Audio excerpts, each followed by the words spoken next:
Order ఇవ్వలేదు, okay, reserve లేదు, 1 week తర్వాత వస్తుందా లేకపోతే 2 వీక్స్ తర్వాత వస్తుంది, ఏంటి ఇప్పుడు ఫర్దర్గా ఎట్లా ఉండబోతుంది? చాలా వరకు చివరి నిమిషం వరకు నాట్ టు అరెస్ట్ ఆర్డర్ ఇవ్వనేసి కూడా ఇటు సీనియర్ కౌన్సిల్ కూడా అడిగారు కాబట్టి ఇప్పుడు ఎలా ఉండబోతుంది పోలీస్ యాక్షన్ కూడా యాజ్ పర్ ఇప్పుడు డైరెక్ట్ వాళ్ళు అరెస్ట్ చేయడానికి ఉందా, అవకాశం ఉందా? 100% సార్ ఇప్పటికే చేయాలి వాళ్ళు.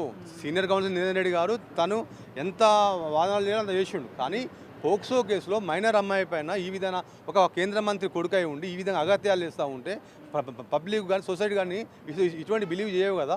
అవి అయినప్పటికీ కూడా బండి సంజయ్ కొడుకు ఎవరైతే ఉన్నాడో భగీరథ్ ఉన్నాడో, భగీరథ్ కంపల్సరీ ఇప్పుడున్న పరిస్థితుల్లో బండి భగీరథ్ ఈ రోజు 12 లోపల పోలీస్ స్టేషన్కి వచ్చి సరెండర్ అని చెప్పిండు. తర్వాత ఈరోజు అది పోలీసు వాళ్ళు రేవంత్ రెడ్డి ప్రభుత్వం చూసుకోవాలి, ఇక్కడ వీళ్ళు చూసుకోవాలని చెప్తే అంతకుమించి మన దీంట్లో మనం ఎక్కువ ఇన్వాల్వ్మెంట్ మాట్లాడవచ్చు. కానీ ఇక్కడ జరిగింది ఏంటంటే బండి భగీరథ్ స్వయాన్ని లెటర్ రాసి నేను పోలీస్ స్టేషన్కి వస్తున్నానని చెప్పిండు పేట బషీరాబాద్. ఇప్పుడు ఆయన చిత్తశుద్ధి ఆయన నిరూపించుకుంటాడా లేదా ఆయన తండ్రి బండి సంజయ్ నిరూపించుకోవాలని చెప్పేసి నేను చెప్తా ఉన్నాను.